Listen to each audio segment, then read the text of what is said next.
Ouais, c'est l'heure de retourner aux affaires. Salut à tous, bienvenue dans cette première vidéo de la série de bilan pour l'année 2018. Ceux qui me connaissent le savent, tous les débuts d'année, fin d'année, je fais une série de vidéos bilan sur ce qui s'est passé sur l'année écoulée. Exceptionnellement, je ne vais pas faire de vidéo sur le futur de la chaîne, parce que ce serait un peu redondant avec le bilan qu'il y a eu aujourd'hui. Mais pour compenser, nous ferons une vidéo sur le rattrapage du mois de décembre. Et c'est d'ailleurs par celle-ci que nous allons commencer. Et d'ailleurs, je vais tenter un petit peu une nouvelle formulation pour les rattrapages. Parce que je me suis rendu compte qu'en fait les vidéos de rattrapage, j'ai un souci, c'est que quand elles durent trop longtemps, j'ai tendance à beaucoup improviser sur chaque film, même quand j'en ai pas grand chose à dire. Alors je vais profiter de cette série de vidéos bilan pour tenter une nouvelle formule où je vais être beaucoup plus concis et essayer de résumer ma pensée sur les films rattrapés en une phrase. Et on commence par Hunter Killer, un film de Donovan Marsh avec notamment Gerard Butler. Un film sur un capitaine de sous-marin américain qui va sauver un autre sous-marin et qui va tomber dans un complot établi par des dissidents russes, tandis qu'un groupe d'intervention va intervenir à Moscou pour justement libérer le président russe qui a été fait prisonnier. C'est un nanar. Voilà, je vais pas m'éterniser longtemps là-dessus. C'est mauvais, globalement c'est mauvais, l'intrigue n'a pas beaucoup de sens, c'est très cliché, il y a beaucoup d'incohérences scénaristiques, les effets sont dégueulasses. Mais c'est un nanar, quoi, De toute façon, Gerard Butler, en ce moment, je suis habitué à ce qu'il joue que dans des nanars. Donc, on passe à la suite. On enchaîne ensuite avec L'exorcisme de Anna Grace, film de Diederik Van Rooyen. L'histoire d'une femme qui travaille en tant que gardien de morgue et qui va recevoir un cadavre qui semble être possédé par le démon. Oui, je sais, ça fait beaucoup penser à Gender Identity, mais c'est beaucoup moins bien fait. C'est la première fois que je vois un film qui parle d'exorcisme sans qu'un exorcisme soit au centre de l'intrigue. C'est quand même un titre assez mensonger. Globalement, je déteste pas le film parce qu'il a quelques bonnes idées, qu'on sent qu'il est impliqué, on sent qu'il veut vraiment bien faire les choses. Mais ça donne vraiment un résultat pas ouf, quoi. On enchaîne ensuite avec Assassination Nation, film de Sam Levinson. L'histoire de 4 lycéennes qui sont dans un village assez reculé, assez réac, assez pas progressiste du tout, qui se voient hackées par quelqu'un qui dévoile des données privées sur la moitié du village à peu près, et les 4 adolescentes vont se retrouver au centre d'une haine incommensurable qui vont vouloir les tuer. J'ai pas compris à quoi le film voulait en venir en fait. Je saisis qu'il doit y avoir, enfin le message est féministe, hein, le message est féministe de base, mais c'est un féminisme, je sais pas, on frôle pour moi le film de SJW. On frôle pour moi le film qui se veut absolument anti-homme, qui dit que tous les hommes c'est de la merde, à part forcément le gars qui est bisexuel, forcément, hein, et qui est mexicain, tous les autres c'est de la merde, le directeur aussi, mais quelque part, je me dis, il y a quand même quelques messages intéressants, c'est sur le fait que quand on diffuse les photos, que certaines photos sont surinterprétées, que certains témoignages sont surinterprétés. Je sais pas, il y a un personnage de SJW femme qui est insupportable dans ce film. Mais voilà, je sais pas si le film était anti-SJW ou s'il était SJW. Il veut porter un message sur le féminisme, pour moi il le porte mal. On enchaîne ensuite avec Spider-Man The New Generation de Peter Ramsey, Bob Persichetti et Rodé Roman. L'histoire donc de Miles Morales qui se fait piquer par une araignée dimensionnelle qui le fait devenir Spider-Man, et l'intrigue va ramener des Spider-Man d'autres dimensions. J'en parlerai un peu plus en détail dans le top 15, mais qu'est-ce que ce film est surcoté. Oh la vache. Alors, il a d'excellents trucs. Je ne dis pas. La mise en scène est très bonne. Bien que, quoique la mise en scène est très bonne. Je ne suis absolument pas fan de la direction artistique de ce film. Je sais que ça se veut comics. Je sais que ça se veut très comics. Mais ce film lâche tellement les boules aux comics que ça en devient indécent, quoi. Et j'ai envie de vous dire, je parlerai plus en détail dans mon top 15. Si vous avez aimé Spider-Man New Generation, va falloir m'expliquer votre problème avec le MCU. Ceux qui disent que c'est le meilleur film de super-héros de l'année disent non, tout simplement. On enchaîne ensuite avec Mortal Engines de Christian Rivers, et non, ce n'est pas de Peter Jackson. Arrêtez de dire que c'est Peter Jackson. Peter Jackson est le producteur, il a participé au scénario du film, mais ce n'est pas le réalisateur du film. Point final. L'histoire donc d'un futur dystopique où les villes sont devenues des engins motorisés, des véhicules géants, et dans lequel, en fait, dans la ville de Londres, on va suivre un personnage qui va rencontrer une fille qui veut tuer le scientifique principal de la ville de Londres, interprété par Hugo Weaving, et dont les aventures vont les mener à travers les terres de ce futur dystopique. J'ai bien aimé personnellement Mortal Engines. Le scénario est pas ouf, il a beaucoup de facilité scénaristique, mais je trouve que l'univers steampunk est super bien retranscrit. J'ai trouvé qu'ils ont bien réussi à retranscrire un univers, qu'ils ont réussi à bien mettre en scène ce futur dystopique. Les technologies qu'ils ont mis en place sont très créatives. Bon, les péripéties sont prévisibles, beaucoup de points scénaristiques sont prévisibles, comme je vous le dis, le scénario vole pas haut, mais j'aime beaucoup ce qu'ils ont fait et j'ai hâte de voir ce que ça va donner avec cet univers. On enchaîne ensuite avec Astérix et le secret de la potion magique de Alexandre Astier. L'histoire d'en fait Panoramix qui se blesse à la jambe et qui donc, suite à cela, décide de se trouver un successeur pour la préparation de la potion magique.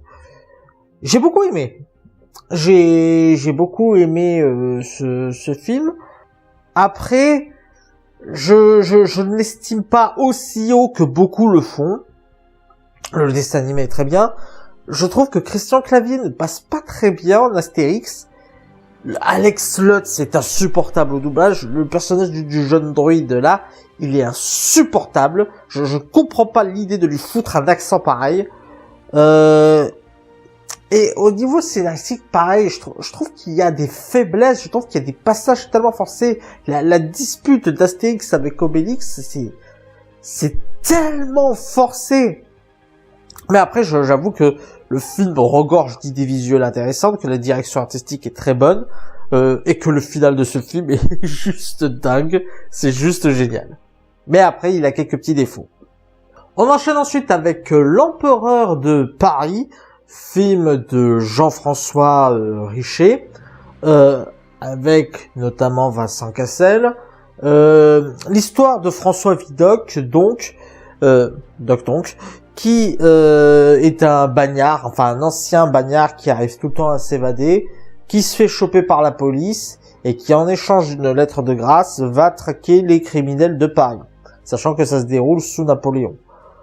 J'ai beaucoup aimé.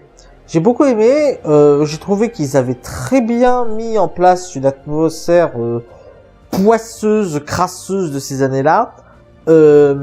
Les décors sont sublimes, les costumes aussi. Le film est très immersif dans l'époque dans laquelle il nous entraîne. Vincent Cassel est d'un putain de charisme dans ce film. J'ai beaucoup aimé sa prestation de François Vidocq.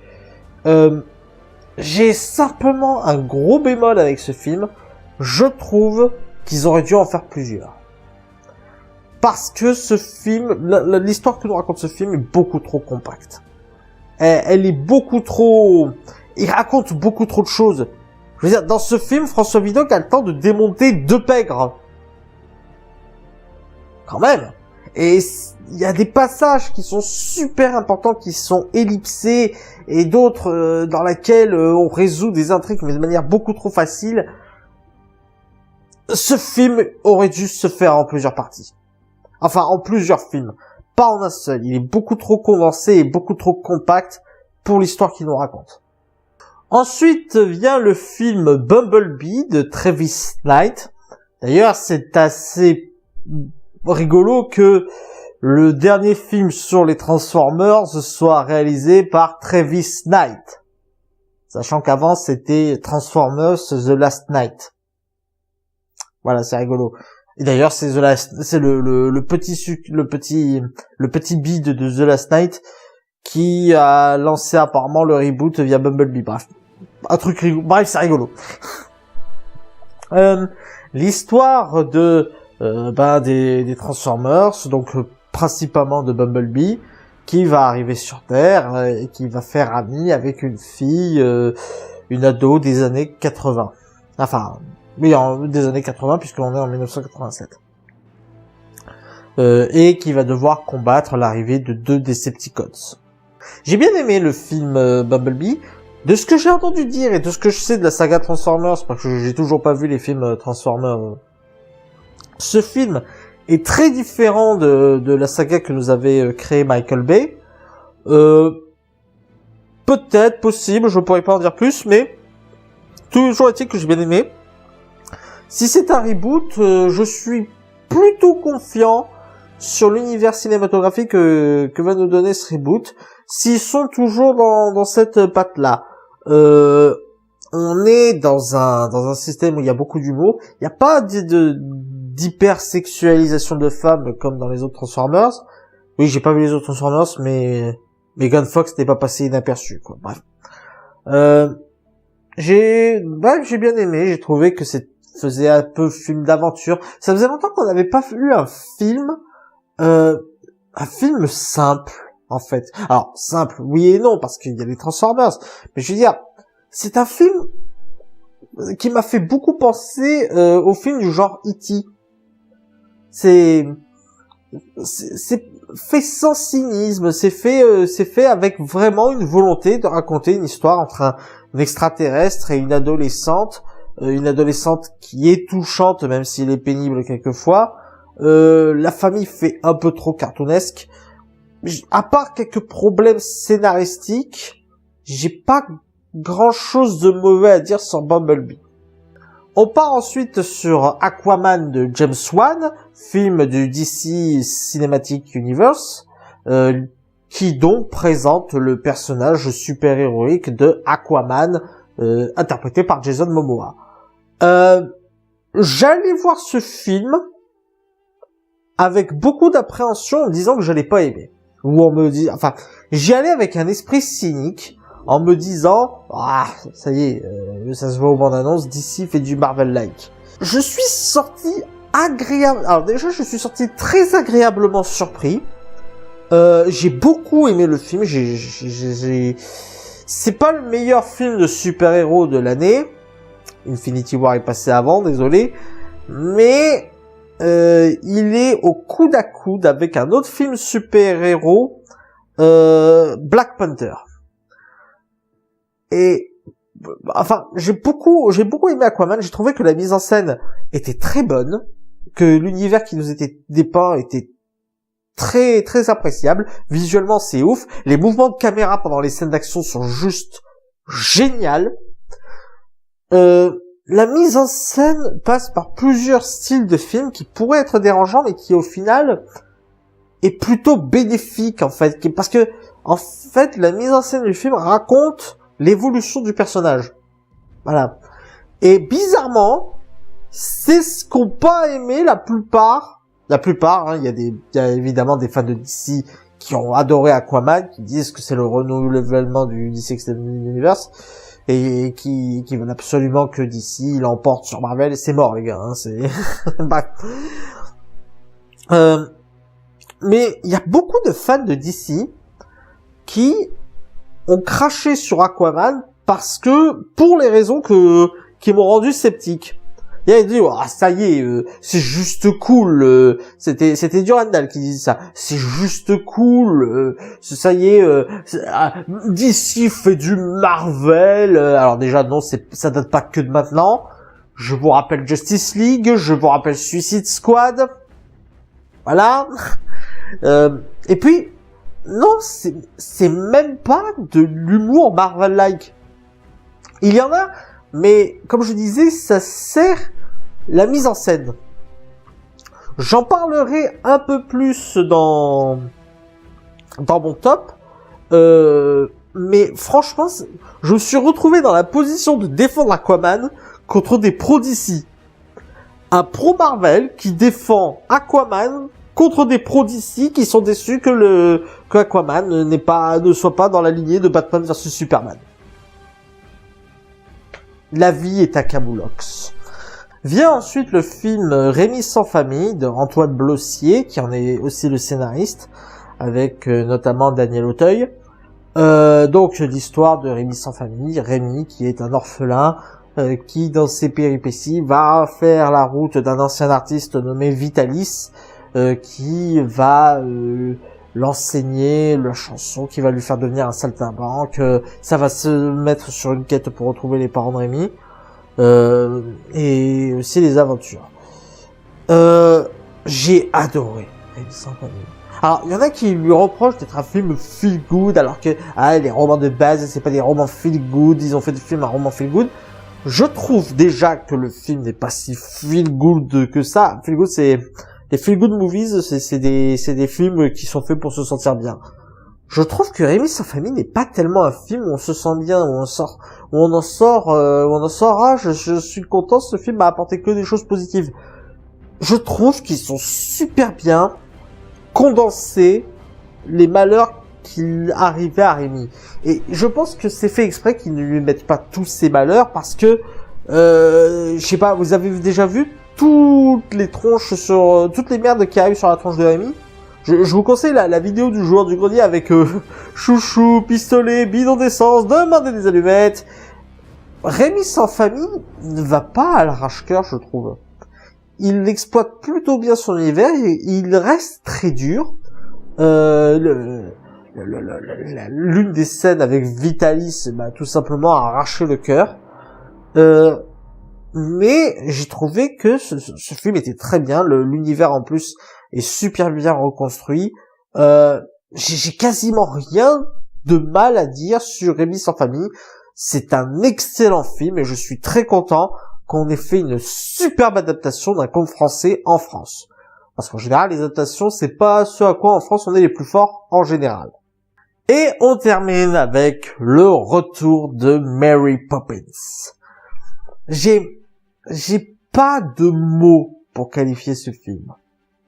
Enfin si, il y a un mot qui convient. C'est supercalifragilisticexpialidocious. C'est vrai que ce mot trop long est parfaitement atroce, mais faut le dire et vous serez à la page des plus précoces. Supercalifragilisticexpialidocious. Ah putain, je pensais pas que ce film allait m'avoir, mais il m'a totalement eu. Je me suis fait totalement happer par ce film. Ce film est totalement dans l'esprit des grands classiques d'animation Disney. Il est dans l'esprit. Pour moi, j'en parlerai un peu plus dans le top. Le retour de Mary Poppins est pour moi une excellente suite. Parce qu'elle est le mélange entre l'évolution et la fidélité. C'est-à-dire, on reste dans l'esprit Mary Poppins, mais il y a une évolution et il y a des choses. différentes et qui sont super bien gérées. Mais j'en parlerai un peu plus dans mon top. Voilà, pour cette première vidéo sur le bilan de l'année 2018, je pense qu'on a démarré plutôt bien. On se retrouve pour la vidéo bilan de la chaîne ainsi que son futur.